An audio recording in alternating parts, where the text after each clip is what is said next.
सदाशिवसमारम्भां शङ्कराचार्यमध्यमाम् अस्मदाचार्यपर्यन्तां वन्दे गुरुपरम्पराम्। ఓం 44వ శ్లోకం. వైకుంఠః పురుషః ప్రాణః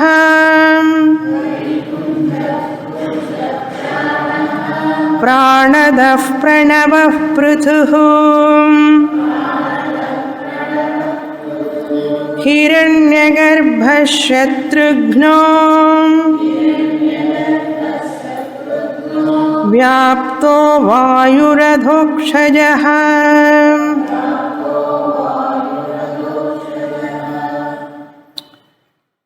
413వ నామం వ్యాప్తః అంటే అంతటా వ్యాపించి ఉన్నటువంటి స్వరూపము అని అర్థం. కారణరూపుడై సర్వకార్యములందు వ్యాపించి ఉండడం అంటాం. ఒక కార్యానికి అంటే ఒక వస్తువు ఏదైతే జనిస్తుందో పుడుతుందో దానికి ఒక కారణం అంటూ ఉండాలి. ఎలాగైతే ఈ యొక్క కుండ దీన్ని కార్యం అంటాం, అంటే ఇంగ్లీష్లో ప్రోడక్ట్ అంటారు. ఉత్పత్తి చేయబడినటువంటి వస్తువుని కార్యం అంటాం. ఈ డెస్క్ ఒక కార్యం, ఈ మైక్ ఒక కార్యం, ఈ యొక్క వస్త్రం ఒక కార్యం.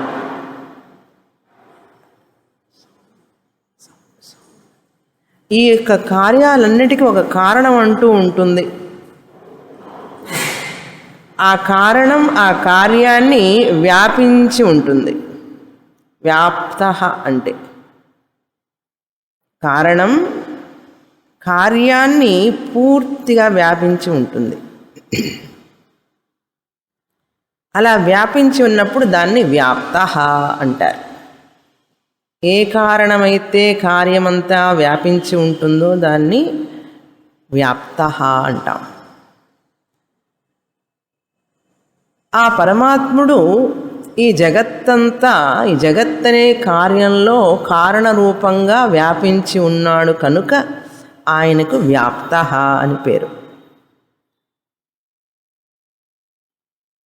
ఆ పరమాత్ముడు ఈ జగత్తనే కార్యంలో కారణరూపంగా వ్యాపించి ఉన్నాడు కనుక వ్యాప్తః అని పేరు. ఈ కుండంతా మట్టి వ్యాపించి ఉన్నది. మట్టి లేకుండా కుండనే కార్యమే లేదు. ఎక్కడ కుండ ఉందో అక్కడ మట్టి ఉన్నది. మట్టి అనేది ఆత్మ కుండకి. మట్టి అనేది కుండకి ఆత్మ లాంటిది. ఆత్మ అంటే ఏమిటి? ఏది లేకపోతే ఏది ఉండదో అది ఆత్మ. వస్త్రానికి దారం ఆత్మ, ఈ డెస్క్కి చెక్క కొయ్య ఆత్మ. అదేవిధంగా ఈ శరీరానికి పరబ్రహ్మ ఆత్మ. ఈ జగత్తుకి ఆ పరమాత్మ ఆత్మ, ఈ జీవాత్మ కూడా ఆత్మే. అందుకే ఆయనకి పేరు వ్యాప్తః. భగవంతుడు ఎక్కడ ఉన్నాడండి?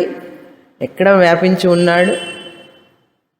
ఎక్కడ వ్యాపించి లేడు చెబితే ఎక్కడ వ్యాపించి ఉన్నాడో చెప్తానన్నారు కదా.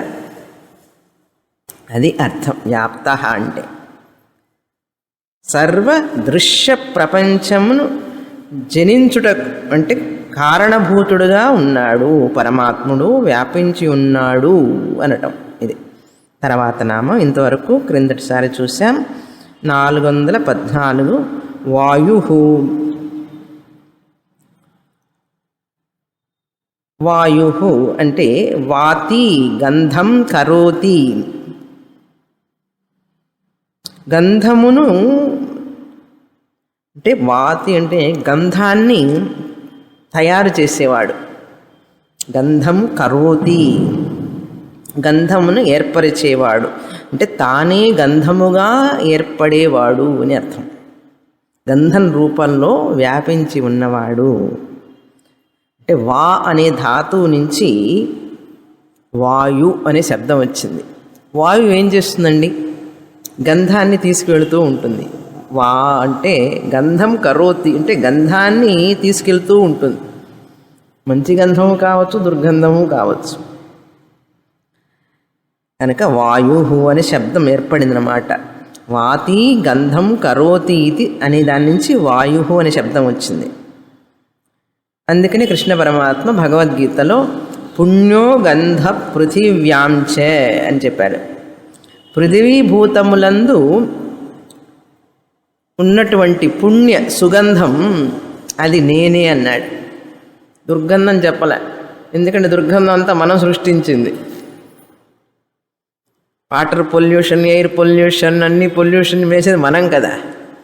అందుకని పుణ్య గంధ కొంచెం ఇలా వేసుకోమని పుణ్య గంధ అంటే సుగంధం అని. పుణ్యో గంధ పృథివ్యాంచ ఈ పృథివీ యందు ఉన్నటువంటి సుగంధం నేనే అన్నాడు భగవంతుడు. అందుకని ఆయనకి పేరు వాయు. తర్వాత నామం 415 అధోక్షజ. ఇందులో 3 అర్థాలు చెప్పుకోవచ్చు. 415కి అధోక్షజ అంటే అధహ అంటే క్రింద,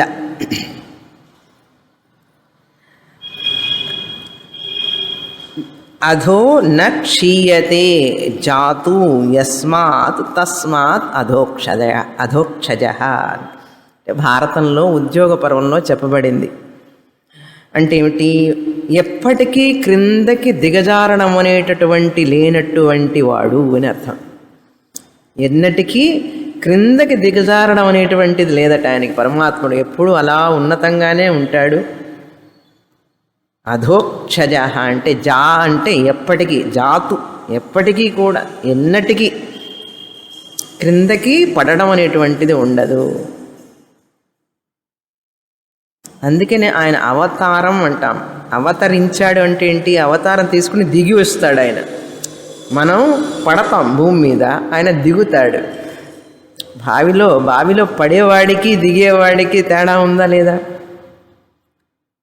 బావిలో పడేవాడు నిస్సహాయం వల్ల తనకు తెలియకుండా పడిపోతాడు. వాడిని రక్షించడానికి దిగేవాడు మనసులో నిర్ణయించుకొని స్టెప్గా దిగుతాడు. కనుక మనందరం పడ్డాం, భగవంతుడు దిగుతాడు మనల్ని రక్షించడానికి. అలా అర్థం అన్నమాట. పరమాత్ముడు ఎప్పుడూ దిగజారణం అనేటువంటిది ఉండదు. ఇది ఒక అర్థం. రెండవ అర్థం అంతరిక్షం అనేటువంటిది జౌహు అంటాం. అంతరిక్షం పైన ద్యులోకం, అధలోకం పృథివీ. ఈ రెండిటి యందు వ్యాపించి ఉన్నటువంటి వాడు వైశ్వానర రూపేణ విరాట్ రూపేణ అంతరిక్షమునకు భూమికి మధ్యలో అంతా బ్రహ్మాండమంతా వ్యాపించి ఉన్నాడు అని అర్థం. ద్యౌహు రక్షం పృథివీ ఛాధ తయోరస్మాత్ అజాయత మధ్యే వైరాజరూపేణ. అంటే పృథివీ అంటే అధః ప్రదేశం, జౌహ్ అంటే అక్షం, అంతరిక్షం అంటే అక్షం. ఈ రెండింటినీ నడుమలో పరమాత్ముడే విరాట్ పురుషుడిగా ఆవిర్భవించి ఉన్నాడు. అధః అక్షః జహ అంటే ఉద్భవించినవాడు అని అర్థం. కనుక అధోక్షజ. అలా పైకి ఇలా క్రిందికి చూస్తే మధ్యలో అంతా ఆయనే ఉన్నాడని. అధః అక్షః జహ ఆవిర్భవించినవాడు అధోక్షజ. మూడవ అర్థం వేదాంతిక్ అర్థం. వేదాంతపరమైనటువంటి అర్థం చెప్తే అక్షం అంటే కళ్ళు, ఇంద్రియాలన్నీ అన్నమాట. అక్షం అంటే కళ్ళు, చెవులు, ముక్కు, ఇంద్రియాలన్నీ తీసుకుంటే ఇంద్రియ సమూహం. అధః అంటే లోపల. ఎప్పుడైతే మన ఇంద్రియాలను మనం అంతర్ముఖం చేస్తామో, లోపలికి మరలిస్తామో, అలా మరలించినప్పుడు ఏం విషయం తెలుస్తుందంటే యో వేద నిహితం గుహాయాం, మన హృదయ గుహయందు ఉన్నటువంటి ఆ పరమాత్ముడు మనకు తెలుస్తాడు. అధః అక్షజః అన్నారు. అధోక్షజః ఇది అర్థం. మూడవ అర్థం. అక్షగణం అంటే ఇంద్రియ సమూహం, అధోభూతం అంటే అంతర్ముఖం. పరమాత్ముని వైపు హృదయకములమునందలి దహర ఆకాశం అని ఉంటుంది. అదల్లా ఉపాసన, దహర ఉపాసన, హృదయ ఆకాశంలో ఉపాసన చేయడం. అలా గనక మళ్ళిస్తే మన ఇంద్రియాన్ని, మామూలుగా జనం అంతా కూడా బయటికే కదండి చూస్తారు ఇంద్రియాలు. పరాంచికాని వ్యతృణ స్వయంభూ అన్నాం.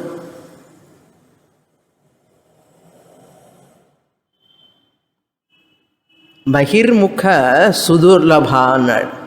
అంతర్ముఖ సమారాధ్య బహిర్ముఖ సుదుర్లభ అన్నాడు. అంతర్ముఖుడైన వాడికి తేలికగా భగవంతుడు దర్శనమిస్తాడు. బహిర్ముఖుడైన వాడికి భగవంతుడు అంత తొందరగా ఏమిటి అసలు దర్శనమే ఇవ్వడు. అందుకనే భక్తులైన వాళ్ళు ఎప్పుడూ నిదానంగా నెమ్మదిగా అంతర్ముఖులై ఉంటారు. అనవసరంగా మాట్లాడటం, అనవసరమైనటువంటి వ్యవహారాల్లోకి వెళ్ళరు వాళ్ళు. భక్తులైన వాళ్ళు, నిజమైన భక్తులు అప్పుడే భగవద్ధ్యానంలోని చింతనలో ఉంటారు వాళ్ళు. అది అధోక్షజ అంటే. ఎందుకంటే ఒక రోజుకి ఆ అంతర్ముఖం అవ్వడం వల్ల భగవచ్చింతనలో అత్యంతమైనటువంటి మనశ్శాంతి లభిస్తూ ఉంటుంది. ఇంకా మ్యాగ్నెట్ అయస్కాంతానికి లాక్కుపోయినట్టుగా ఇనుప ముక్కలు ఈ భక్తుడు ఆ భగవంతుడనే అయస్కాంతం వైపుకి లాక్కుపోతాడు, లాగివేయబడతాడు. అందుకని ఆయన పేరు అధోక్షజ అన్నారు. అర్థమైందా? ఇవన్నీ రాస్తారు శంకరాచార్యులు వారు వారి భాష్యంలో. ఇన్ని అర్థాలు ఉన్నాయి. ఒక్కొక్క పదాన్ని దాని యొక్క వ్యాకరణం చూసుకుంటూ వెళ్తే, గ్రామర్ సంబంధంగా చూసుకుంటూ వెళ్తే ఎన్నో అర్థాలు ఉన్నాయి. మన పేరుకే ఎన్నో అర్థాలు ఉన్నాయి, మనకే తెలియదు. అందుకని కొంచెం భాషా జ్ఞానం చాలా అవసరం. భాషా జ్ఞానం చాలా అవసరం. విద్య లేనివాడు వింత పశువు అన్నారు. నువ్వు అలా అన్నా వేసుకోమా, నువ్వు ఇటన్నా జరుగు. You have to move this side కొంచెం. ఓకే. విద్య లేనివాడు వింత పశువు అంటారు. కనుక విద్య అనేది ఎవరు అపహరించలేరు మనిషి. మన ఇట్లాంటివన్నీ కొంచెం భాషా సంబంధమైనటువంటి జ్ఞానం వల్ల మనకు అర్థమవుతుంది ఎక్కువగా.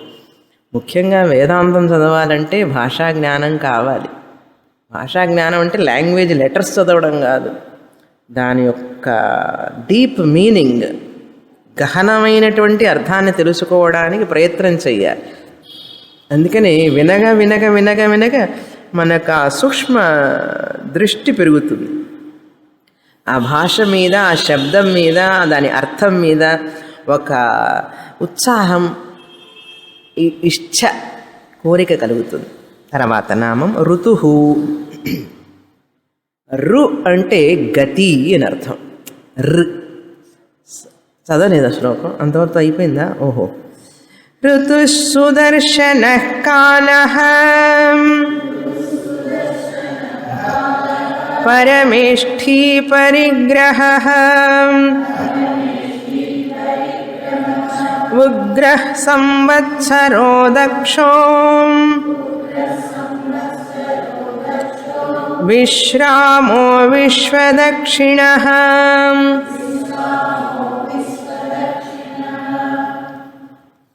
ఋతుహు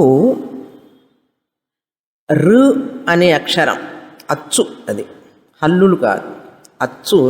రు అంటే గతి. గతి ప్రాపణయో. గతి అంటే ఏమిటి? మనం నడుస్తూ వెళుతూ ఉంటే ఒకదాన్ని పొందుతాం. కదలకుండా కూర్చుంటే ఏం పొందుతాం? మంచినీళ్ళ గ్లాసు కూడా దొరకదు. గతి అంట. రు అంటే గతి, ప్రాపణం అంటే పొందటం. గతి వలన అంటే, గతి అంటే ఏమంటాం? చలనం, చలించడం వల్ల. చలనం అంటే కదులుతూ ఉండడం వల్ల ఒకదాన్ని పొందడానికి ఆస్కారం ఉంది. దాన్ని ప్రాపణం అంటాం, పొందడం అంటాం. అలా నడిచేటప్పుడు నడుచుట, చేరుట అంటాం. చేరటం ప్రాపణం అని అర్థం. అనే ధాతువు నుండి రిచ్చతి అని వచ్చింది. రు అనే దాని నుంచి రిచ్చతి, ముందునకు సాగుట, ముందుకు వెళ్ళుట అనే అర్థం వలన ఋతు అనే వచ్చింది. సీజన్స్ అంటే అంటాను చూసారా, ఏమవుతుంది? వసంత ఋతువు, వసంత ఋతువు, వర్ష ఋతువు, గ్రీష్మ ఋతువు. ఋతువు అంటే ఏమిటి? అది ముందుకు సాగుతూ ఉంటుంది. కాలం ఏదైతే ముందుకు సాగుతూ ఉంటుందో, ముందుకు వెళుతూ ఉంటుందో, రిచ్చతి గచ్చతి, దాన్ని ఋతువు అన్నారు. అయితే ఏమిటి అంటే ఈ ఋతువు అనేటువంటిది చాంద్రమాన మాసాల, ఆ మాసాన్ని తెలియజేస్తుంది అనమాట. పరిమిత కాలాన్ని తెలియజేస్తుంది ఋతువు. పరిమిత కాలాన్ని తెలియజేసేది ఈ కాలం. ఈ ఋతువు ఇలా గమనం వలన దాని యొక్క కాలాన్ని, పరిమితిని తెలియజేస్తుంది. వసంతకాలం అయిపోయిందా, పరిమితి 2 మాసాలు. అలాగే వర్ష ఋతువు 2 మాసాలు, గ్రీష్మ ఋతువు ఎండాకాలం 2 మాసాలు, పరిమితి కాలాన్ని తెలియజేస్తుంది అన్నమాట. దానివల్ల లక్షణావృత్తి అంటారు, ఇంప్లైడ్ మీనింగ్. దానిలో ఉన్నటువంటి అసలైన అర్థం ఏమిటి అంటే ఋతువు అంటే, దానికి ఆచార్యుల వారు చెప్తారు, ఋతువు అనే దానికి అర్థం ఏమిటంటే కాలరూపుడు అని అర్థం. పరమాత్ముడు కాలరూపుడుగా ఉన్నాడు. ఋతువు అంటే కాలం, కాల పరిమితి. ఆ కాల పరిమితి రూపంలో ఉన్నాడు కనుక కాలరూపుడుగా ఉన్నాడు, కాలగా ఉన్నాడు. కాలుడనేవాడికి కాలం అని అర్థం. అంటే కాలాన్ని తన యొక్క చేతుల్లో పెట్టుకున్నవాడు అని అర్థం. అది కాల రూపంలో ఉన్నవాడు కనుక ఋతువు. ఋతువు అంటే కాలపరిమితి. కాలపరిమితికి కాలాన్ని తన ఆధీనంలో పెట్టుకున్నాడు కనుక పరమాత్ముడు, ఆయన పేరు ఋతువు అని పేరు. అందుకని మన వర్ష ఋతువు, ఈ ఋతువులను కూడా పూజిస్తాం. ఋతువుల్ని పూజిస్తాం. ఆ ఋతువు వచ్చినప్పుడు ఆ ప్రకృతిలో వచ్చే మార్పుల్ని పూజిస్తాం. ఇప్పుడు ఏ ఋతువులో ఉన్నాం మనం? వర్ష ఋతువులో ఉన్నాం. తర్వాత నామం సుదర్శన 417.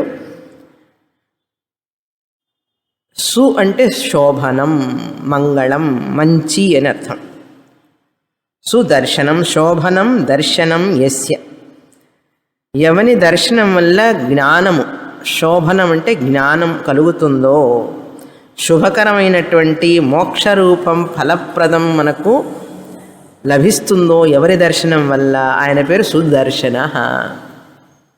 సువదంటే శోభనం అన్నారు. శుభకరమైనటువంటి దర్శనం. దర్శనం అంటే మోక్షం అని అర్థం. భగవంతుని దర్శనం మోక్షప్రదం అన్నారు. ఇది ఒక అర్థం. మరొక అర్థం ఏంటంటే శుభే సుందరే పద్మపత్రాయతే దర్శనే ఈక్షణే నేత్రే యస్య, సుందరములైనటువంటి తామర పూరేకుల వలె ఉన్నటువంటి విశాలమైన కన్నులు ఎవనికి కలవో ఆయన సుదర్శన అర్థం. ఇది రెండవ అర్థం. మూడవ అర్థం ఏంటంటే సుఖేన లభ్య, సుఖేన లభ్య భక్తై యస్య దర్శనం యస్య, భక్తులచే సుఖముగా పొందదగిన దర్శనము ఎవనిదో అట్టివాడు అని అర్థం. భక్తులకి ఆయన యొక్క దర్శనం సులభంగా లభిస్తుందిట. ఎవరి దర్శనం భక్తులకి సులభంగా లభిస్తుందో ఆయన సుదర్శన అని అర్థం. ఏమండి మాకు లభించడం లేదేమిటి అన్నాం. ఆయన లెక్క ప్రకారం మనం భక్తులం కావాలి, మన లెక్క ప్రకారం కాదు కదా. భగవంతుడికి ఆయన మనకు దర్శనం ఇవ్వాలంటే ఆయనకంటూ ఒక లెక్క ఉంటుంది. ఇట్లాంటి లక్షణాలు అంటూ ఉంటే నేను కనపడతాను పోయి అంటాడు ఆయన. అదన్నీ మనకు టాలీ చేసుకోవాలి. ఆయనతో టాలీ అయితే కనపడతాడు వచ్చి. సుదర్శన అన్నారు. ఏమండి అంత కష్టం అన్నాడు. కష్టమేం కాదు, కష్టమేమీ కాదు. ఆయన ఎందుకు మనకు దర్శనం ఇవ్వడే అంటే, అద్దంలో మన ముఖం ఎందుకు కనపడదు? అద్దం మన ముందుంది. ముఖం ఉంది, ముఖం ఎందుకు కనపడదంటే అద్దం మీద మురికి ఉన్నది, అంతే తేడా. అద్దం మీద మురికి ఉంటే మన ముఖం ఎలా కనపడుతుంది? ముఖం కనపడలేదంటే ఏం చేయాలి? అద్దం తుడిస్తే కనపడుతుంది. అద్దం శుభ్రంగా తుడిస్తే ముఖం కనపడుతుంది, క్లియర్గా కనపడుతుంది. బాత్రూంలో అద్దం ఎంత శుభ్రంగా తుడుచుకుంటాం చూడండి. వేడి నీళ్ళతో స్నానం చేయగానే బాత్రూంలో అద్దం అంతా కప్పివేసేస్తుంది. ఏం చేస్తారు? మొహం కనపడకపోతే శ్రద్ధగా తుడుస్తారు, 1కి 10 సార్లు తుడుస్తారు. ఇట్లా అద్దం అంతా రోజు తుడుస్తూనే ఉన్నా, పౌడర్ వేసుకుంటే పౌడర్ అంతా దాని మీద పడి అద్దం మీద అద్దం కనపడదు. తుడుస్తామా లేదా? రోజు ఇన్నిసార్లు అద్దం తుడుస్తున్నావే, ఎప్పుడైనా మనస్సుని తుడవడానికి ప్రయత్నం చేసావా అంట. మనస్సుని తుడవడానికి ప్రయత్నం చేస్తున్నావా? ఏమిటండి మనసును తుడవడం అంటే? ఏం పెట్టి తుడవాలి అని అన్నాడు. పారాయణం, స్తోత్రం, జపం, ధ్యానం, సత్సంగం, సద్గ్రంథం, ఇవన్నిటి ద్వారా మనస్సుని శుద్ధం చేయాలి. అయితే శుద్ధి అయిందని ఎలా తెలుస్తుందండి? మా మనస్సు మాకు కనపడదు కదా, అది ఎలా తెలుస్తుందంటే కోపం, తాపం, ఈర్ష్య, అసూయ ఇవన్నీ పోతాయి ఆ మనస్సులో నుంచి. భయం, తాపం, దిగులు, చింత, విచారం ఇవన్నీ పోయినప్పుడు ఆ మనసు శుద్ధమైందని అర్థం. ఎలా పోయినాయి ఇవన్నీ? భగవంతుడిని నమ్ముకున్నాడు, భగవంతుడి మీద ఆధారపడ్డాడు. పడడం వల్ల విచారం ఇవన్నీ కలతలు పోయినాయి. దేని గురించి కలతపడాల్సిన పని లేదు, ఎందుకంటే ఆయన చూసుకుంటాడు నన్ను. మనసు శుద్ధం అయిపోయింది. అప్పుడు ఏమిటి? అప్పుడు సుదర్శన, అది అర్థం. కనుక భగవంతుడు చాలా భక్త సులభుడు అన్నారు. భక్తులకు సులభంగా లభించేది ఏదైనా ఉందంటే ప్రపంచంలో భగవంతుడే. ఏమండి, పేరు కరుణా సింధు అంటే ఏమిటి? సముద్రం అంత కరుణ ఉందట ఆయనకి. సముద్రం అంత కరుణ ఉంటే మన దగ్గర ఏమీ లేకుండా పోయింది ఆయనకి కరుణ అంటే. అంత బాగా మన దగ్గర మురికున్నదని అర్థం. ఏం లేదంటే మంచిగానే ఉన్నానండి, నేను బాగానే ఉన్నానంటాడు. అనన్యాశ్చింతయంతో మాం ఏ జనా పర్యుపాసతే. మరొక ఆలోచన లేకుండా నన్నే ఎవరు ధ్యానిస్తారో, సర్వం నేనే అని ధ్యానిస్తారో, యోగక్షేమం వహామ్యహం, వాళ్ళకి యోగక్షేమాన్ని నేను తీసుకుంటానని అన్నాడు కదా. మనకి ఏమైనా నమ్మకం ఉందా ఆయన వాక్యంలో? కొబ్బరికాయలు మాత్రం కొడతామండి, నిమ్మకాయలు మాల వేస్తాం, వెతలపాకు మాల వేస్తాం, అన్నీ వేస్తాం. కానీ అందుకని భగవంతుడి మీద అత్యంతమైనటువంటి ప్రేమ ఉన్నవాడికి అప్పుడే అక్కడే భగవద్ దర్శనం, సాక్షాత్కారం లభిస్తుంది. అది సుదర్శన అంటే. ఎంత అర్థం ఉందో చూడండి, అందమైన పేరు. ఇలా చెప్పుకుంటూ పోతే ఒక్క నామమే చెప్పుకోవచ్చు, అంత ఉంది. తర్వాత నామం కాలహ 418. కలయతి సర్వం ఇది. ప్రతి ఒక్క దానిని కలయతి అన్న గణనను చేసేవాడు, లెక్కిస్తాడనమాట ఆయన. కౌంటింగ్ అన్నారు. గణన చేయుట అని అర్థం. గణనకు పాత్రమగునట్లు చేసేవాడు. కాల కలయతామహం అన్నారు కృష్ణ పరమాత్మ. గణన చేయువారందరిలోనూ కాలుడు నేనే అన్నారు. కాలం ఏం చేస్తుందండి? అన్నిటిని లెక్క చేస్తుంది. నువ్వు ఎప్పుడు పుట్టావు, నువ్వు ఎంతకాలం ఉండాలో కాలానికి తెలిసిపోయింది. ఒక్కొక్క వస్తువు ఎక్స్పైరీ డేట్ అంటారు చూసారా? Expiry date, manufacture date. ఏ వస్తువు ఎంతకాలం ఉండాలో మనందరికీ టికెట్లు బుక్ రిజర్వ్ అయిపోయింది. ఎప్పుడో అనేది ఉండేది రిజర్వేషన్ అయిపోయింది. ఈ మాట చెప్తేనే క్లాసుకు రారు చాలామంది, భయం. ఎందుకు స్వామిని అవన్నీ గుర్తు చేస్తారన్నారు. అసలు ఫ్యాక్ట్, నిజాన్ని ఎదుర్కోవడమే ధైర్యం ఉండాలి మనిషికి. అందులోనే ఒక ఆనందం ఉంటుంది. పారిపోతూ ఉంటే ఏముంది, భయపడుతూ ఉంటాం. అలాగే కాలహ అనేటువంటిది, కాలం అనేటువంటిది ఉన్నది. ప్రతి దానికి ఒక నియమిత కాలం ఉంది. ఆ కాలం ఏం చేస్తుంది? గణన చేస్తుంది. ఇన్ని సంవత్సరాలు, ఇంత లెక్క అనమాట. గణనం అంటే ఏంటి? కౌంటింగ్, ఇంత లెక్క. ప్రతి వస్తువుకి ఇంత అనే కాలం అని దానికి ఒక పరిమితి ఉన్నది. మన తర్వాత ఉండమన్నా ఉండదు. అది మిషన్ మన ఇంట్లో కొంటుంటాం చూసారా, దానికి గ్యారంటీ వారంటీ కార్డా, గ్యారంటీ వారంటీయో ఏదో ఇస్తాడు. అది ఇచ్చిన తర్వాత ఇంకా దాని తర్వాత అది పనిచేయదు. వాడు అంటాడు మీరు మళ్ళీ మార్చుకోండి అంటాడు, రిప్లేస్ చేసుకోండి అన్నాడు. అట్లాగే అన్నీ కూడా టైం ఫిక్స్డ్ అన్నమాట. అలా నిర్ణయించింది ఎవరంటే ఈ పరమాత్ముడే అన్నాడు. అందుకని ఒక వస్తువు పనిచేయలేకపోతే అది ఆయన నిర్ణయం అని చెప్పి అనుకోండి. గడియారం ఏమిటి? అది కూడా అంతే, ప్రతిదీ అంతే. అన్నిటికీ కాలం అనేటువంటిది ఉంటుంది. మనం ఏమిటంటే బాధపడతాం, అది పోయింది, అది చెడిపోయింది, అయ్యో చెడిపోయింది. చెడిపోక ఏమవుతుంది? తయారైంది, చెడిపోకుండా ఉంటుందా? కనుక అది దాని సహజం అని అనుకోవడమే మనస్సులో. కాలహ కలయతామహం అన్నారు. గణనను చేయువారందరిలోనూ కాలుడు నేనే అన్నాడు.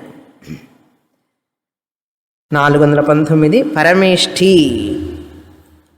పరమే అంటే ప్రకృష్టం అని అర్థం, ఉన్నతం, ఉత్కృష్టం, పరం. పరమేష్ఠి అంటే స్వే మహిమ్ని ప్రతిష్ఠితం అని అన్నట్టు. తన మహిమయందు తాను ఉండువాడు ఎప్పటికీ. స్థాతుం ప్రకృష్టమైనటువంటి చాలా గొప్పదైనటువంటి తన మహిమయందు మహాశక్తియందు నిలచియుండువాడు, నిలచు స్వభావము కలిగినవాడు పరమేష్ఠి అని అర్థం.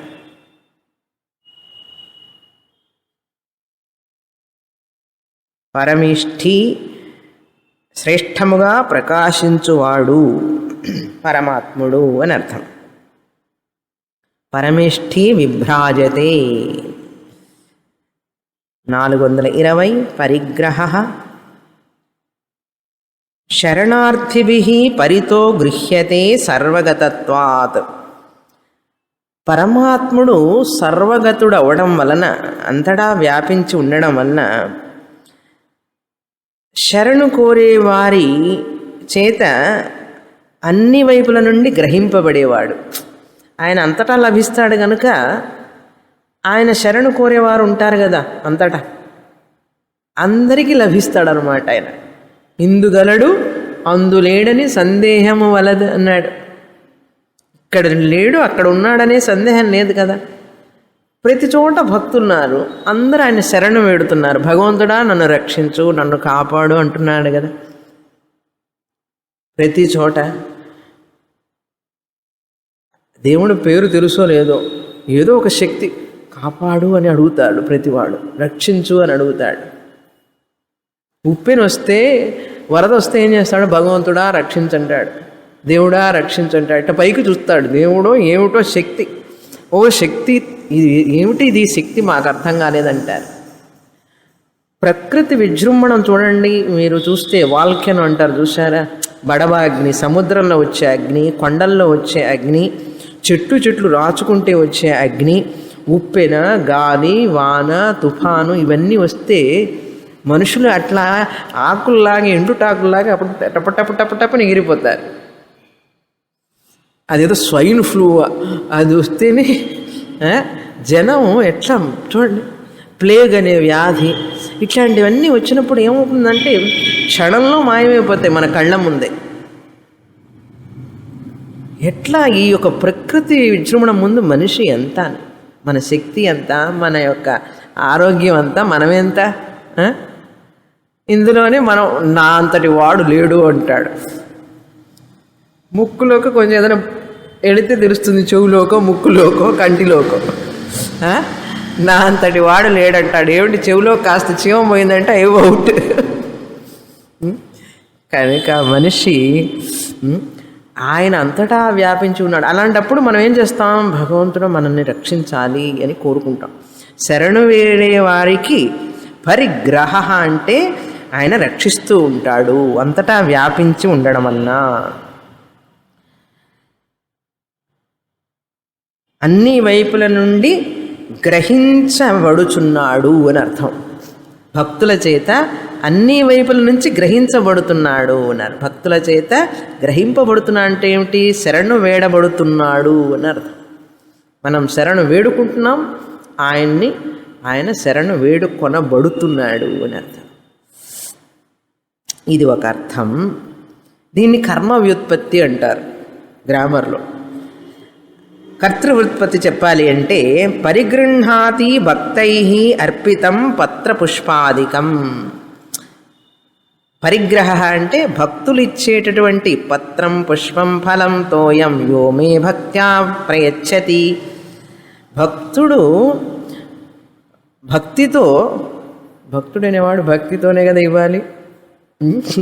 భక్తితో పత్రం, తులసి దళం ఇచ్చినా సరే, పుష్పం, ఒక పుష్పాన్ని ఇచ్చినా సరే భగవంతుడికి, తోయం నీళ్లు, అర్ఘ్యం సమర్పయామి, అన్నిటికీ నీళ్ళే, ప్రతిదానికి నీళ్లు పోసి, తోయం పత్రం, పుష్పం, ఫలం ఒక్క ఫలం పెడితే చాలా ఆయనకి, తోయం నీరు. కానీ ఎవరైతే భక్తితో నాకు ఇస్తారో నేను స్వీకరిస్తాను అన్నాడు. పరిగ్రహ అన్నారు. భక్తితో ఇవ్వాలి. అది పత్రం, పుష్పం, ఫలం, తోయం. మనం అవి కాకుండా వేస్తాం, ఆ హుండీలో వేస్తాం, వేలు వేలు వేలికి హుండీలో వేస్తాం, బంగారం, ఉంగరాలు, గొలుసులు అన్నీ వేస్తాం. ఆయన అన్నాడు నాకు ఇవన్నీ వద్దు, నాకు పత్రమైనా పర్వాలేదు, పుష్పమైనా పర్వాలేదు, నీళ్ళైనా పర్వాలేదు అన్నాడు. ఆయన పుట్టించిన నీళ్ళే కదా, మనమేం కష్టపడలేదు. అదైనా చాలు, గ్రహిస్తాను. పరిగ్రహ గ్రహిస్తా అన్నాడు. ఎప్పుడంటే నీకు భక్తి గనక ఉంటే. నీకు భక్తి లేకుండా నువ్వు ఎన్ని వైఢూర్యాలు, మాణిక్యాలు ఇచ్చినా కూడా అలా చూసి వెళ్ళిపోతానంటాడు. కనుక భగవంతుడికి ఏది ఇష్టం అనేది మనకు తెలియాలి ముందు. ఆయనకు ఉండ్రాళ్ళు ఇష్టం, ఉండ్రాళ్ళు చేసి పెడతాం. ఆయనకి ఇది అన్ని మురుకులు, చీడలు ఇవన్నీ ఇష్టం, అవి చేసి పెడతాం. వడపప్పు, పానకం ఆయనకి చేసి పెడతాం. ఇవన్నీ చేస్తామే. కానీ ఆయన అడుగుతాడు నాకు హృదయ పుష్పం ఇస్తావా ఇవ్వవా అంటాడు. హృదయ పుష్పాన్ని మనకు అది తప్ప అన్నీ ఇస్తాం మనం. ఏమండి హృదయ పుష్పాన్ని ఎట్లా ఇస్తామండి? మా ఆయనకి ఇచ్చానంటుంది ఈవిడ. ఆయనే మా ఆవిడకి ఇచ్చానండి అంటాడు. హృదయ పుష్పం ఇస్తే ఇచ్చావులే, కొద్ది రోజుల తర్వాత నాకు ఇవ్వు అంటాడు ఆయన భగవంతుడు. అయ్యో తర్వాత మా అబ్బాయికి ఇవ్వద్దండి హృదయ పుష్పం, తర్వాత మా మనవడికి ఇవ్వాలి. ఇట్లా భార్యకి, భర్తకి, మనవడికి ఇచ్చేటప్పటికి మనకు ముసలోడం అయిపోతాం. ఇంకా ఆయన దగ్గరికి ఇచ్చేటప్పటికి ఇంకేముంటుంది? ఇవన్నీ చెప్తుంటే నవ్వు వస్తుంది కదా మనకు. ఓకే, పరిగ్రహ అన్నాం, అది అర్థం. తర్వాత నామం ఉగ్రహ 421 అంటే భయము కొలుపువాడు, భయాన్ని కలిగించేవాడు. సూర్యుడు మృత్యుర్ధావతి పంచమ ఇతి. సూర్యుడు భయపడి, ఆ పరమాత్ముడికి భయపడి ప్రకాశిస్తాడట. వాయువు ఆ పరమాత్ముడికి భయపడి వీస్తూ ఉంటాడట. వాయువు ఎప్పుడన్నా అన్నాడా నేను ఈరోజు స్ట్రైక్ చేస్తాను కొంచెంసేపు, సూర్యుడు కొంచెం రేపు స్ట్రైక్ చేస్తాను ఈరోజు. మన వాళ్ళు ఇక్కడ స్ట్రైక్ చేస్తుంటారు. ప్రతిరోజు ఏదో ఒక స్ట్రైక్ ఉండాల్సే ఉంది దేశంలో.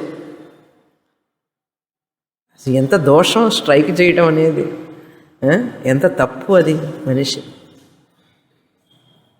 భగవంతుడు సృష్టించినటువంటి ఆ దేవతలే ఎవరు స్ట్రైక్ చేయటంలా, నువ్వెవరు స్ట్రైక్ చేయడానికి మధ్యలో? వాళ్ళందరూ స్ట్రైక్ చేయకపోబట్టే కదా మనకు సూర్యుడు ప్రకాశించుస్తున్నాడు, వాయువు ఊహిస్తున్నది కనుకనే మనం నిలుచున్నాం కదా.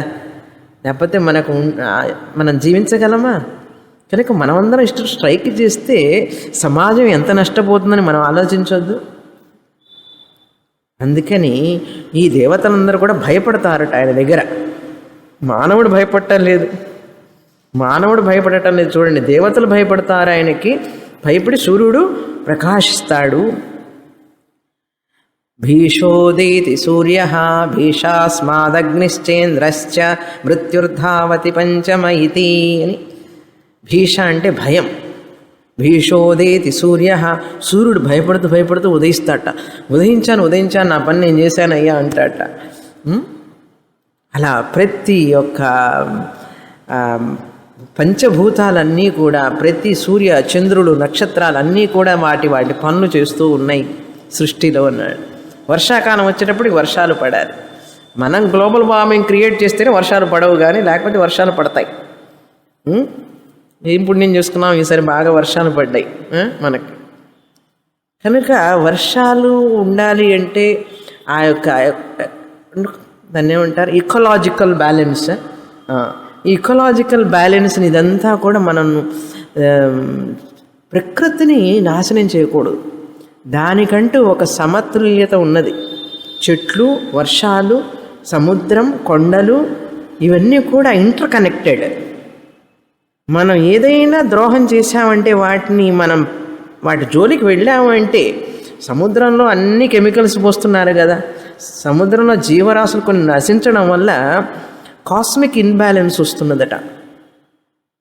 ఈ యొక్క ప్రోడక్ట్స్, కెమికల్స్ అన్నీ, వేస్ట్ మెటీరియల్ అంతా సముద్రంలో వేయడం వల్ల కొన్ని జీవరాశులు చనిపోతున్నాయి. అవి చనిపోవడం వల్ల ఈ కాస్మిక్ ఇన్బ్యాలెన్స్ వస్తున్నదట. దానికి దీనికి ఏమిటండి కనెక్షన్ అంటే, అది కనెక్షన్ నీ బుద్ధికి అందదు అది. కనుక ఇవన్నీ మనకు అర్థం కాని విషయాలు చాలా ఉన్నాయి. అందుకని మన వాళ్ళు ఏం చెప్తారంటే, ఎప్పుడు దేన్ని కూడా కలుషితం చెయ్యబాకు అని చెప్తారు. అది ఉగ్రహ అని. ఉదయిస్తున్నాడు పరమాత్మ నుండి కలుగు భయం చేత సూర్యుడు ఉదయిస్తున్నాడు, వాయువు వీస్తున్నది. యమధర్మరాజు కూడా మృత్యుర్ధావతి పంచమహ అన్న. మృత్యుదేవత కూడా ఒక్క నిమిషం కూర్చోకుండా అందరినీ వెకెట్ చేయించేవాళ్ళందరూ చేయించాలి. తర్వాత నామం సంవత్సర.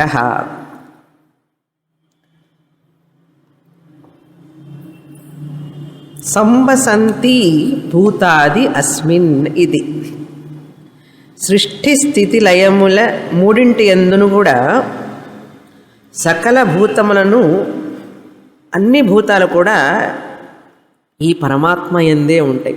సృష్టించేటప్పుడు ఆయన యందే ఉన్నాయి, స్థితి ఎప్పుడు ఆయన యందే ఉన్నాయి, లయించేటప్పుడు ఆయన యందే ఉంటాయి.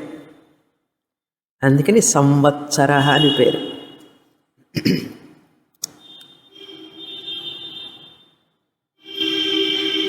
ఆ సంవత్సర అనే పేరు ఎలా వచ్చిందంటే, సంవసంతి, సంవసంతి భూతాని అస్మిన్. అన్ని భూతములు ఆయన యందే ఉన్నాయి, ఆయన యందే లయిస్తున్నాయి. అందువల్ల ఆయనకి సంవత్సర అని పేరు. ఇప్పుడు మన సంవత్సరం కొత్త ఉగాది వచ్చినప్పుడు ఎందుకు పూజిస్తాం అర్థమైందా? సంవత్సరం అనేది భగవంతుడి యొక్క నామం. ఆయన యందే మనందరం ఉన్నాం కాబట్టి ఆయనకి సంవత్సర అని పేరు. అందుకే సంవత్సరం అనేటువంటిది నూతన వత్సరం, నూతన సంవత్సరం, నూతన సంవత్సర శుభాకాంక్షలు. ఈ మాటే మర్చిపోయినాం కదండి. ఎప్పుడు హ్యాపీ న్యూ ఇయర్ అంటాం. హ్యాపీ న్యూ ఇయర్ అంటే ఈ మాట గుర్తుకొస్తుందా, విష్ణుమూర్తి గుర్తుకొస్తాడా చెప్పండి? అందుకని మన భాషా పదాలు మనం ఉపయోగించాలి, కానీ హ్యాపీ న్యూ ఇయర్ అంటే విష్ణుమూర్తి గుర్తుకురాడు కదా. సంవత్సర, నూతన సంవత్సర శుభాకాంక్షలు అన్నారు. అందుకని ఉగాదికి శుభాకాంక్షలు, నూతన సంవత్సరం శుభాకాంక్షలు చెప్పడం పోయింది ఈ రోజుల్లో. మా చిన్నప్పుడు కొంతమంది చెప్పేవాళ్ళు, ఇప్పుడు అది కూడా పోయింది. ఇక్కడ నూతన సంవత్సర శుభాకాంక్షలు అనేటువంటిది మాటే పోయింది. జనవరి 1 వస్తే మాత్రం మర్చిపోకుండా చెప్తాడు. వీడు మర్చిపోయినా కూడా గుర్తు చేస్తారు అందరూ. Happy new year, happy new year అన్నారు. చూడండి, మన కల్చర్లో ఉన్నటువంటి దైవ సంబంధాన్ని మనం గుర్తించాలి. ఏదైనా ఒకటే కదండి, ఏదైనా న్యూ ఇయరే కదా అన్నాడు. ఏదైనా న్యూ ఇయర్ ఎట్లా అవుతుంది? సంవత్సర అంటే జనవరిలో చెట్లు చేమలు అన్నీ ఎండిపోయి ఉంటాయి, మూడు బారిపోయి ఉంటాయి. అది సంవత్సరం ఎట్లా అవుతుంది? అది నూతన సంవత్సరం ఎట్లా అవుతుంది? స్వాములు వారు అంటారు, జనానాం వర్రి జనవరి అన్నారు. జనానాం వర్రి అంటారు. వర్రి స్టార్ట్ అయ్యే కాలం, జనవరి ఈ సంవత్సరం అంతా ఎట్లా ఉంటుందో, ఈ సంవత్సరం అంతా ఎట్లా ఉంటుందో, బాగా జరిగితే బాగుండు అని చెప్పి ఆ జనం నుంచుంటారు తిరుపతి బాలాజీ గుడి దగ్గర. 2 లైన్లు 3 లైన్లు రాత్రి 12 గంటలకు అంటే దర్శనం, దేవుడికి నిద్ర కూడా లేకుండా దర్శనం ఇస్తారు. అందుకని ఈ అలవాటు అనేటువంటిది విదేశీ అలవాట్లలో దైవిక సంబంధం తరిగిపోతుంది. సంవత్సర అనేటువంటిది ఎంత అద్భుతమైనటువంటి నామం చూడండి. విష్ణు సహస్రనామం చదువుతాం, సంవత్సరం అనే దానికి విలువ ఇవ్వం. ఎంత అన్యాయం. అది ఓకే, అప్పుడప్పుడు కొంచెం బాధేస్తుంది ఇట్లా చెబుతూ ఉంటాను నేను. ఓకే, తర్వాత నామం దక్ష 423. దక్షతే జగద్రూపేణ వర్ధతే సర్వకర్మాణి శీఘ్రం కరోతి. అంటే జగద్రూపమున వృద్ధి చెందుతూ ఉంటాడు ఈయన. జగత్తు వృద్ధి చెందుతూ ఉన్నది కదండి, పెరుగుతూనే ఉంది కదా. ఇటు అన్నానగర్ పెరుగుతోంది, అటువైపు అడయారు పెరుగుతోంది, వృద్ధి చెందుతూ ఉంటాడు. సర్వకర్మల్ని శీఘ్రంగా చేస్తూ ఉంటాడు అని అర్థం. దక్షతే అంటే అన్నీ వర్ధిస్తూ చేసేవాడు, వృద్ధి పొందించేవాడు. రెండవ అర్థం ఏంటంటే దక్షతే అంటే శీఘ్రంగా చేస్తాడు, లేటుగా చేయడు. ఏది అనుకున్నా అంటే టక్కన చేసేస్తాడు. మనలా కాదు, చేస్తానండి తర్వాత అంట, అట్లా కాదు. శీఘ్రం కరోతి అన్నాడు. అన్నిటికీ లేటే. ఎవరో కానీ సమయానికి కరెక్ట్గా వచ్చి స్టార్ట్ చేయడం ఉండడం వినడం. సమయానికి 4ంటికి వస్తానండి అంటే ఎంత తెలుసా, 4:50కి వస్తాడు. అప్పుడు ఎంతైంది టైం అంటే కొంచెం లేట్ అయిందండి. ఇది మనుషుల యొక్క అలవాటు. ఒక సమయం చెప్తే ఆ సమయానికి అక్కడ ఉండాలి. ఉండలేకపోతే ఇన్ఫార్మ్ చేయాలి. సమయం రాలేకపోతున్నాను, కొంచెం సేపట్లో వస్తాను. ఆ కొంచెం సేపట్లో అంటే ఎంతసేపు? 10 నిమిషాలంటే 30 గంట. 30 గంట అంటే ఎంత లేటు? అంటే మనిషిలో ఒక క్రమశిక్షణ లేదు అని అర్థం. మనిషిలో క్రమశిక్షణ లేదు. ఉన్నదండి అంటారా? మీకున్నది, జనానికి చెప్తున్నా, మీకు కాదు. ఓకే, శీఘ్రం కరోతి అని అర్థం. జగద్రూపమున వృద్ధి నందుతూ సర్వకర్మలను శీఘ్రముగా ఆచరించేవాడు. దక్ష అంటే వృద్ధౌ శీఘ్రార్థే చ అని అర్థం. తర్వాత నామం 424 విశ్రామ.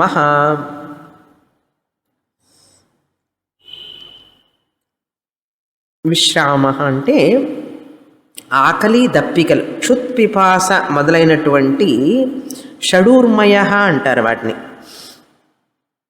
తరంగాల్లాగా వస్తుంటుంది. ఆకలి తరంగం, దాహ తరంగం, శోక తరంగం. తరంగాలంటే అలల్లాగా. శోక, మోహ, వ్యాధి తరంగం, ముసలితనం తరంగం. మన వద్దన్నా వస్తూ ఉంటుంది ముసలితనం. వీటిని షడూర్ములు అంటారు. వీటన్నిటి నుంచి మనకు విశ్రాంతిని ఇచ్చేవాడు విశ్రామ. సంసార షడూరుములు కలిగినటువంటి సంసార సాగరమునందు విశ్రాంతిని ఇచ్చేవాడు, వాటి నుండి విశ్రాంతిని కలిగించేవాడు కనుక విశ్రామ. మోక్షరూపమగు విశ్రామము. మోక్షాన్ని పొందామంటే ఇవన్నీ ఉండవు మనకు.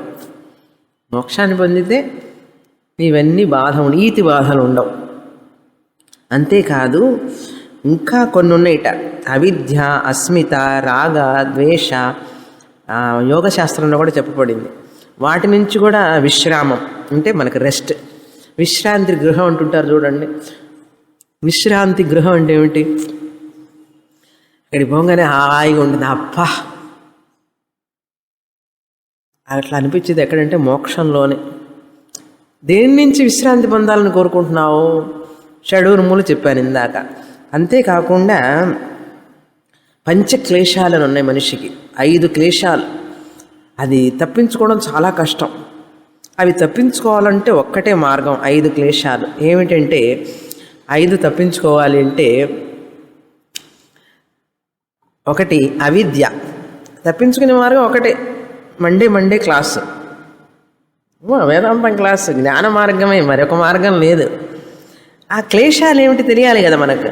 అవిద్య, అజ్ఞానం. నా స్వరూపం నాకు తెలియకపోవడం, అవిద్య అనేటువంటి అజ్ఞానమే ఒక క్లేశం. క్లేశం నెంబర్ 1. తర్వాత అస్మిత.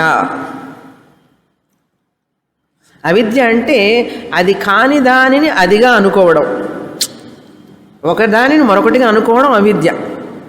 ఈ దేహాన్ని నేనుగా అనుకోవడం అవిద్య. ఆత్మని నేను తెలుసుకోకుండా దేహం నేను అనుకున్నాను అంటే అవిద్య. ఎందుకంటే ఒకదానిని మరొకదానిగా అనుకుంటున్నాను, ఒకదానిని మరొకదానిగా అనుకుంటున్నానంటే ఆత్మ కానిటువంటి దేహాన్ని నేను ఆత్మగా భావిస్తున్నాను, నన్నుగా భావిస్తున్నాను. అవిద్య, ఇది క్లేశం. రెండవది అస్మిత.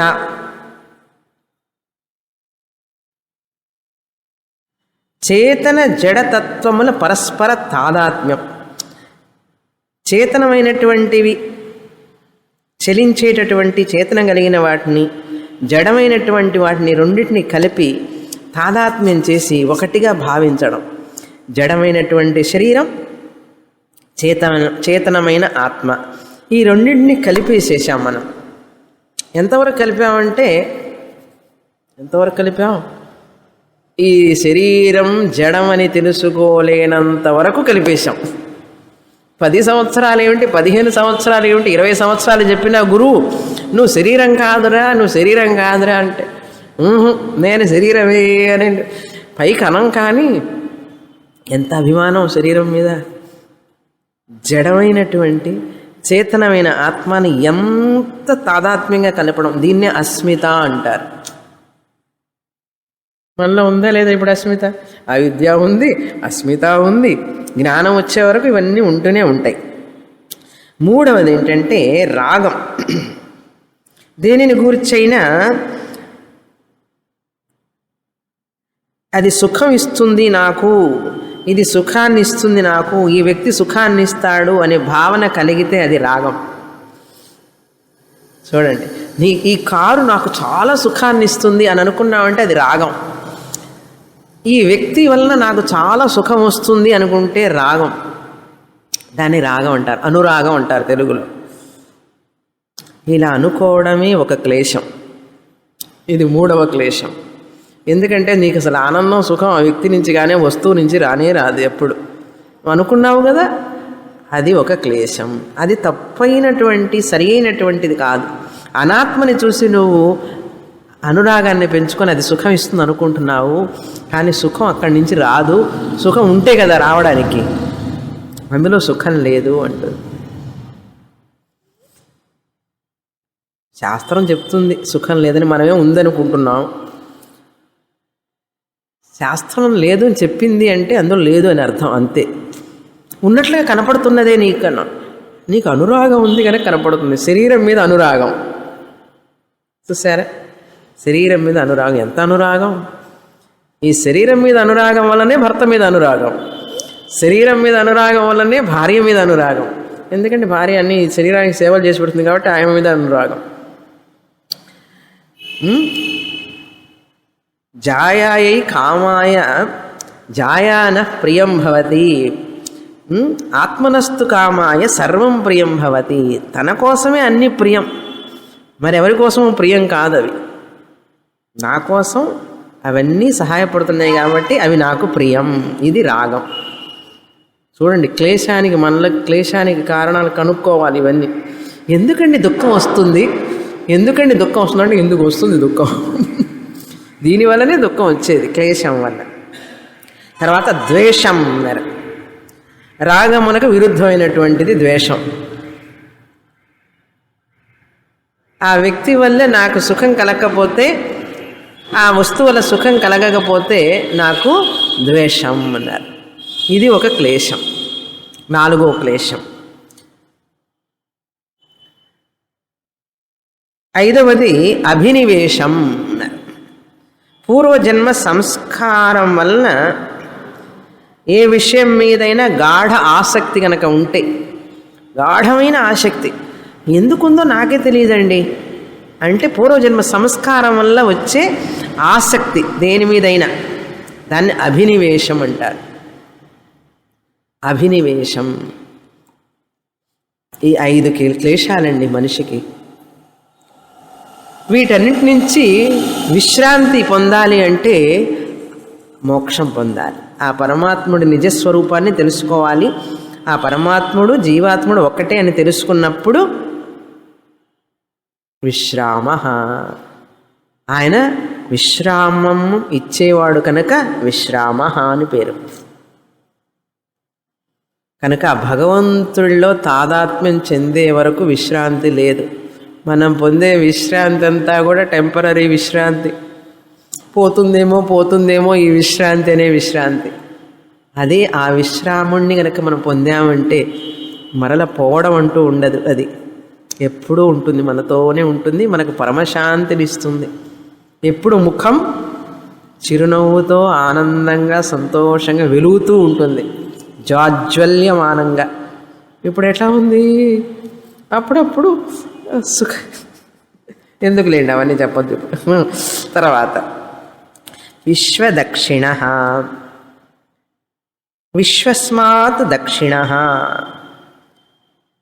దక్షిణుడు అంటే శక్తి కలవాడు, దక్షిణ అంటే శక్తి కలవాడు. ప్రతి ఒక్కదానికంటే కూడా అధికమైన శక్తి ఆయన దగ్గరే ఉన్నది, అందుకని దక్షిణ. విశ్వేషు కర్మసు దక్షిణ అంటే సకల కర్మను ఆచరించుటయందు నేర్పరి అని అర్థం. విశ్వదక్షిణ అంటే విశ్వమునందు సర్వకర్మల్ని ఆచరించుటయందు నేర్పరి. దక్ష దక్షిణ, శక్తి కలవాడు, నేర్పరి కలవాడు అని అర్థం. 426 చదువుతాం శ్లోకం. విస్తారస్థావరస్థాణు ప్రమాణం బీజమవ్యయం అర్థోనర్థో మహాకోశో మహాభోగో మహాధనః.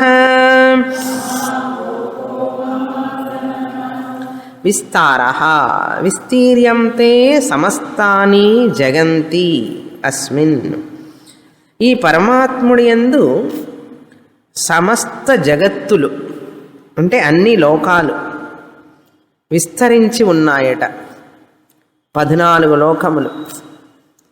భూలోక, భువర్లోక, సువర్లోక, మహర్లోక, జనలోక, తపోలోక, సత్యలోక, అతల వితల సుతల తలాతల రసాతల మహాతల పాతాల 7 భూమి మొత్తం 14. భూమితో కలిపి 14. ఇవన్నీ కూడా ఆయన యందు వ్యాపించి ఉన్నాయిట. ఆయన ముందు ఏం చెప్పాము? ఆయన అంతటా వ్యాపించి ఉన్నాడని చెప్పాము ముందు. ఇప్పుడేం చెప్తున్నాం? ఆయన యందు ఇవన్నీ వ్యాపించి ఉన్నాయట. అది అర్థం. ఉదాహరణకి చెప్పేదాన్ని కదా, ఈ కుండ ఆకాశం కుండలో ఉందా, కుండ ఆకాశంలో ఉందా? 2 రైటేనండి అన్నాడు. ఏదైనా కరెక్టే అన్నాడు. కాదు, కుండ ఆకాశం కుండలో ఉండడం కంటే కూడా కుండలన్నీ ఆకాశంలో ఉన్నాయి. ఇప్పుడు మనందరం ఎక్కడున్నామండి? మనలో పరమాత్ముడు ఉన్నాడా? పరమాత్ముడిలో మనం ఉన్నామా? మనలో పరమాత్ముడు ఉన్నాడండి అన్నాడు. దానికంటే అది కరెక్టే. మనలోనూ ఉన్నాడు, అంతటా వ్యాపించి ఉన్నాడు. అంతటా వ్యాపించి ఉన్నాడు అన్నప్పుడు మనందరం పరమాత్ముడిలో ఉన్నామని చెప్పడం సబబుగా ఉంటుంది కదా. అందుకని ఆయన పేరేమిటి? విస్తారః అన్నారు. బ్యూటిఫుల్ నేమ్, విస్తారః. తర్వాత స్థావరస్థాణు 427. స్థాతుం శీలం అస్య స్థిరముగా నిలచియుండు స్వభావము కలవాడు. కావున స్థావరః స్థితి, పృథివీ మొదలైనటువంటివి అన్నీ ఆయన యందే తిష్టంతి. పృథివీ కూడా ఆయన యందే ఉన్నది. ఎటువంటి పృథివీ? స్థిరమైనటువంటి పృథివీ. ఎప్పుడన్నా భూకంపం వస్తే తప్ప, అయినా కూడా ఎంత సెకండ్లో వచ్చేసి సెట్ అయిపోతుంది చూడండి పాపం. అన్నిటికంటే స్థిరమైనటువంటిది భూమి. అటువంటి భూమి ఆయన యందు ఉన్నదిట. స్థాణు, స్థావర స్థాణు, స్థిరముగా ఉండేటటువంటి స్వభావం కలిగినటువంటి ఆ పరమాత్ముడి యందు స్థాణువైనటువంటి అచలమైనటువంటి భూమి ఆయన యందు ఉన్నదంటే ఎంత స్థిరంగా ఉంటాడు పరమాత్ముడు, అర్థం చేసుకోండి. స్థావర చ అసౌ స్థాణు చ స్థావర స్థాణు. 428 ప్రమాణం ప్రమీయతే, అనుభవమునకు గోచరము అగువాడు పరమాత్ముడు. కేవల సంవిత్ అని అర్థం. కేవల అనుభవాత్మక జ్ఞానం రూపుడు. మనకు ఆత్మ అనుభవం వచ్చిందా లేదా అని ఎవరికి తెలుస్తుంది? ఎవరికి తెలియదు, మనకు మాత్రమే తెలుస్తుంది. మన బుద్ధికే అనుభవ గోచరం కావాలి. అది ఇక్కడ అర్థం. ప్రమీయతే, అనుభవమునకు గోచరుడుగా చేసుకొనబడువాడు.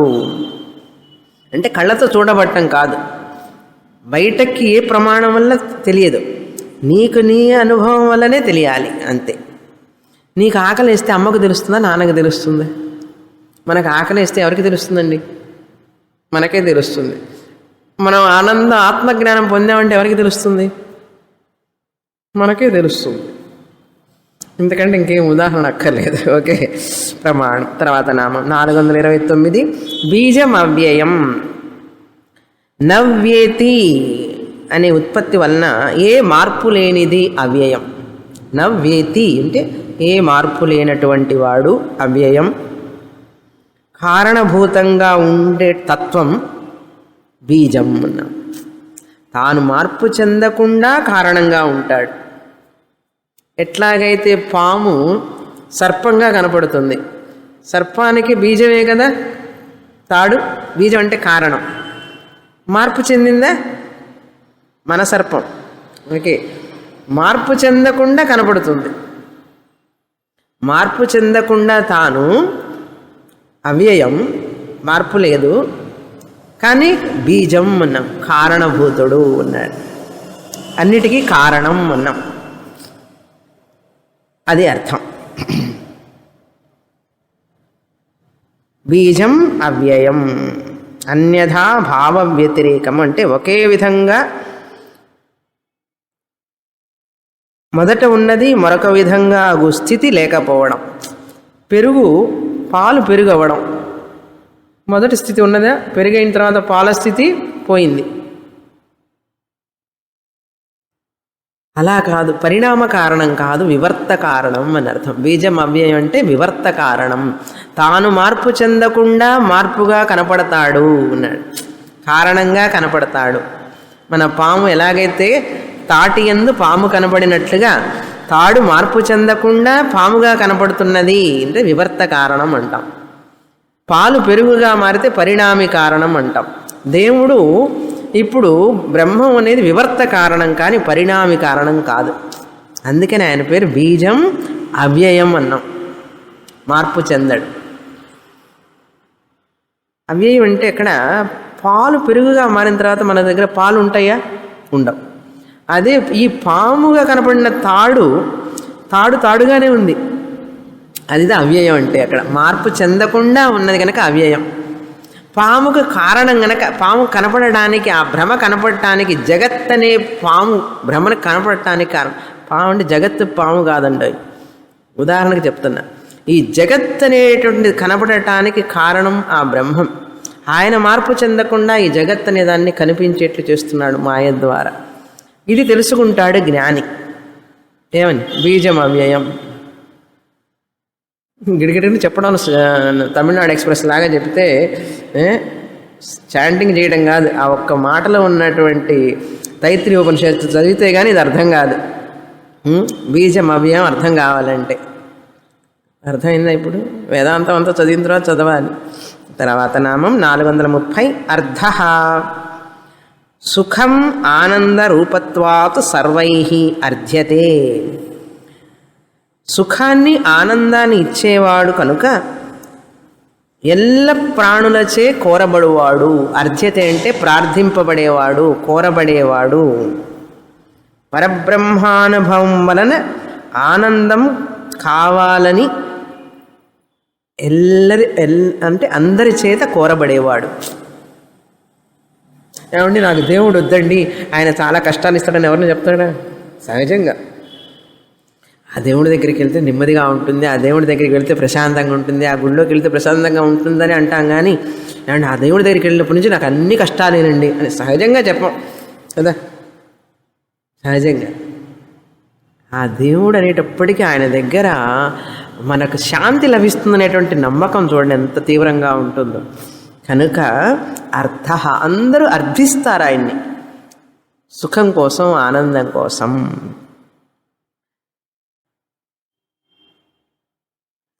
తర్వాత నామం 431 తర్వాత చూస్తాం. పూర్ణమదః పూర్ణమిదం పూర్ణాత్ పూర్ణముదచ్యతే పూర్ణస్య పూర్ణమాదాయ పూర్ణమేవావశిష్యతే. ఓం శాంతి శాంతి శాంతి. హరి ఓం. శ్రీ గురుభ్యో నమః. హరి ఓం.